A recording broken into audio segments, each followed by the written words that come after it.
Hello everyone. Yesterday you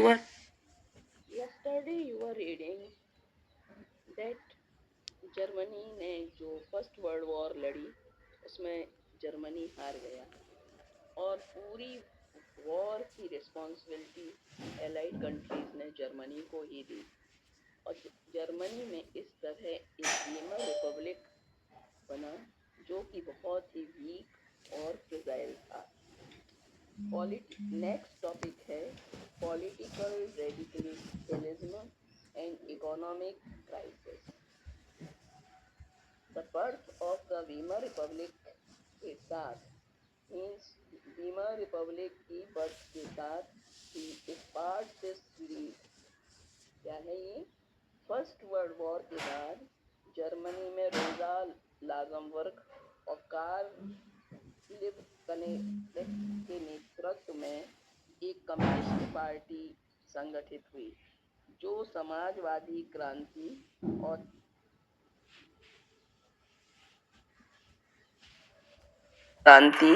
और Germany में एक काउंसिल रिपब्लिक स्थापित करना चाहती थी।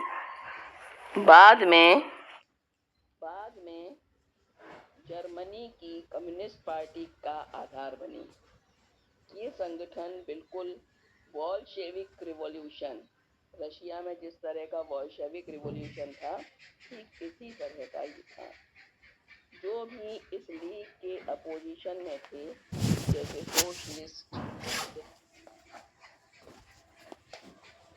सोशलिस्ट, डेमोक्रेट्स और Catholic met in a Weimar में मिले to give shape to the democratic republic.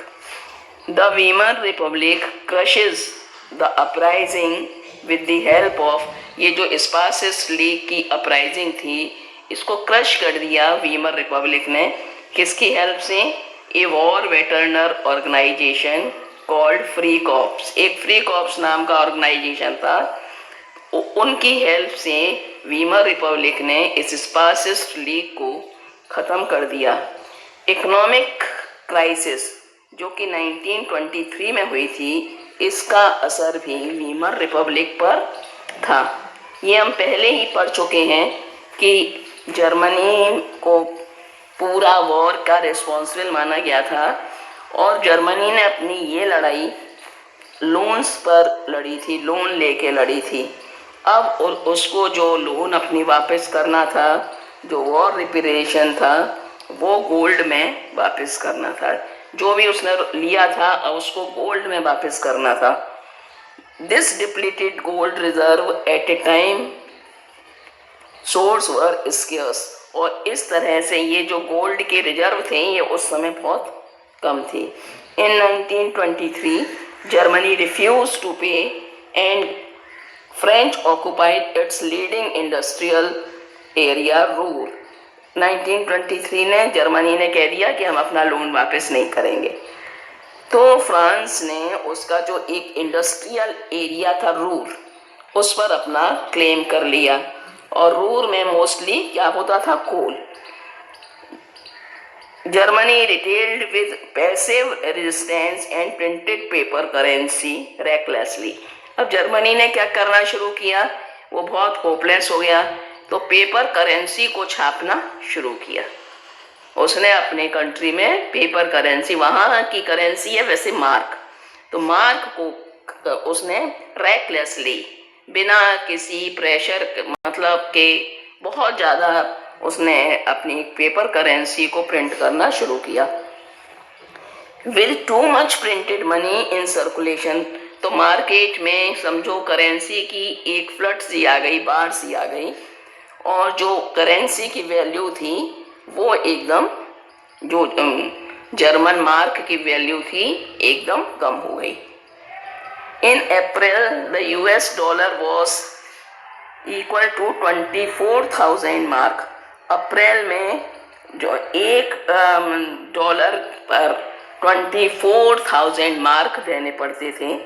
जुलाई में 3,53,000 मार्क, अगस्त में 46,21,000 mark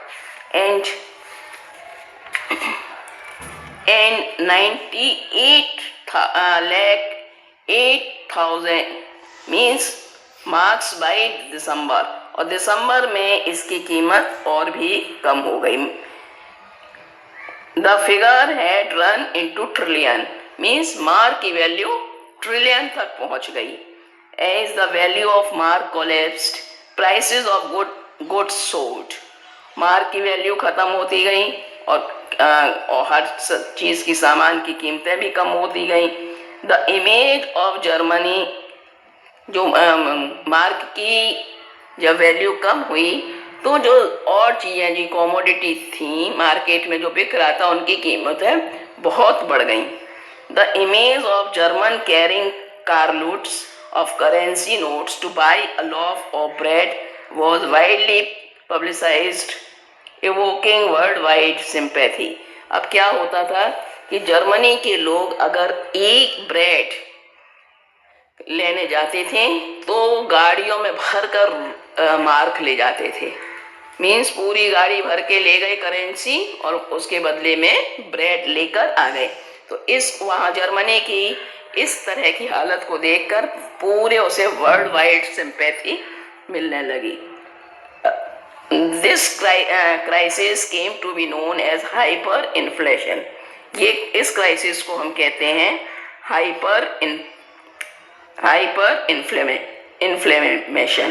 inflation, a situation when prices rise phenomenally high. जब कीमतें बहुत अंधाधुंध बढ़ जाती हैं तो हम इसको ऐसी सिचुएशन को कहते हैं हाइपर इन्फ्लेशन.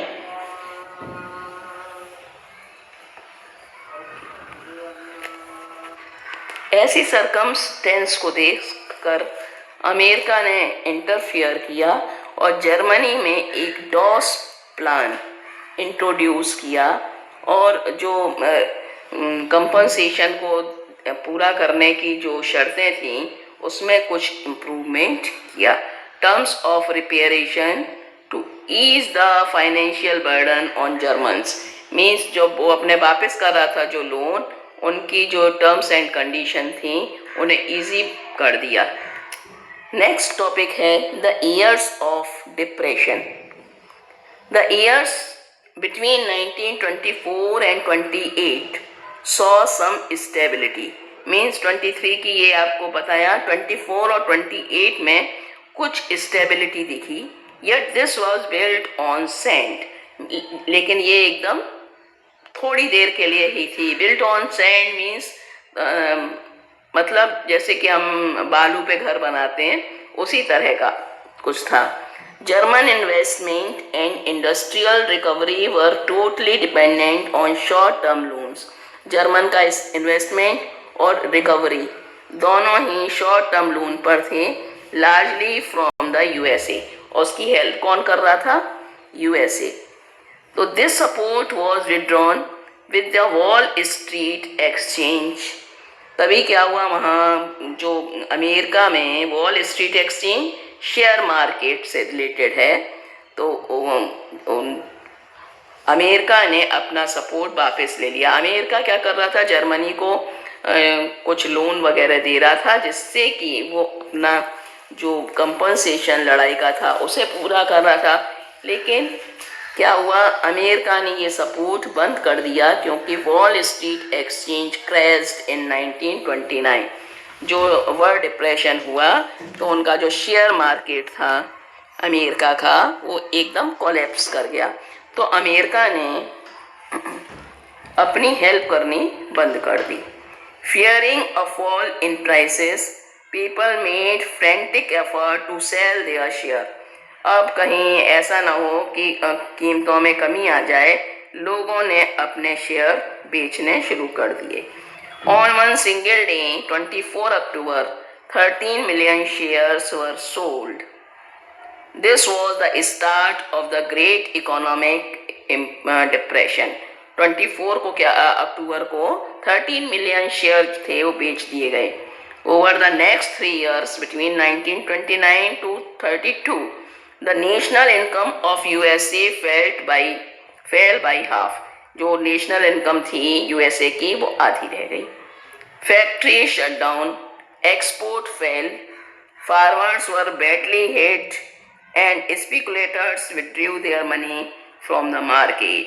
फैक्ट्री बंद हो गई, फार्मर्स को भी बहुत परेशानी उठानी पड़ी और जो स्पेकुलेटर थे उन्होंने मार्केट से अपना रुपया वापस ले लिया.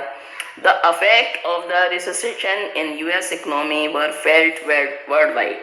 जो अमेरिका में जो इकोनॉमिक कंडीशन जो खराब हुई, इसका असर पूरी दुनिया पर देखा गया. The German economy was the worst hit by the economic crisis. लेकिन सबसे ज़्यादा असर पड़ा German economy. In 1932, industrial production was reduced to 40% of the 1920 level. Worker lost their jobs or were paid reduced wages. Worker ने अपनी job छोड़ दी या कम wages पर काम करना पड़ा उन्हें. The number of unemployed touched an unprecedented 6 million.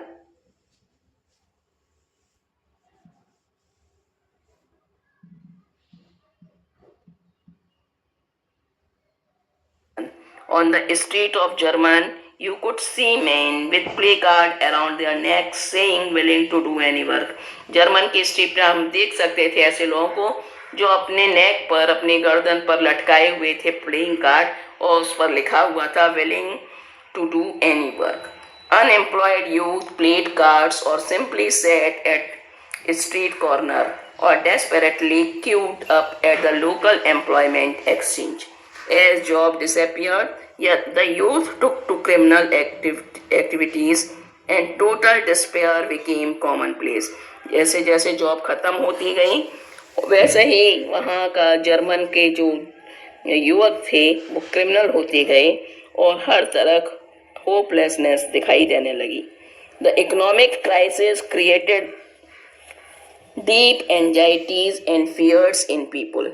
The middle class, especially salaried employees and pensioners, saw their saving diminish when the currency lost its value. Means अब जब करेंसी की वैल्यू ख़त्म हुई तो चाहे जो जॉब ढूंढ रहे हैं, जॉब सीकर हैं या पेंशनर हैं या सैलरी, सबको अपनी जो सेविंग है वो ख़त्म होती नज़र आई. हर तरफ वो क्या हुआ, हर तरफ डिस्पेयर छा गया. Only organized workers could manage to keep their heads above water. जो ऑर्गेनाइज सेक्टर में काम कर रहे थे बस वो ही थोड़ा बहुत ठीक से रह पा रहे थे.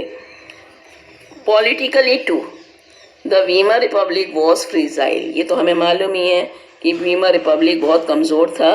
The Weimar constitution had some inherent defect. और इस कॉन्स्टिट्यूशन जो बनाया गया था उसमें कुछ क्या थी, कमियां थी. Which made it unstable and vulnerable to dictatorship. और इसलिए ज़रूरी हो गया कि जर्मनी में डिक्टेटरशिप शुरू की जाए. उसमें जो कमियां थी उनमें पहला था one was proportional representation. This made achieving a majority by any one party impossible task, leading to a rule by coalition. Another defect, Article 48. एक था Article 48 का defect, which gave the president the power to impose emergency, suspend civil rights and rule by decree. इसने president को वो rights दिए article 48 में कि जब भी वो चाहे वो इमरजेंसी डिक्लेयर कर सकता है, सिविक राइट्स हैं उनको ख़त्म कर सकता है. With in its short period the Weimar Republic saw 20 different cabinet lasting on average 239 days. Means 239 days में 20 टाइम्स तो क्या कर दिया गया, ब्रेक कर दिया गया.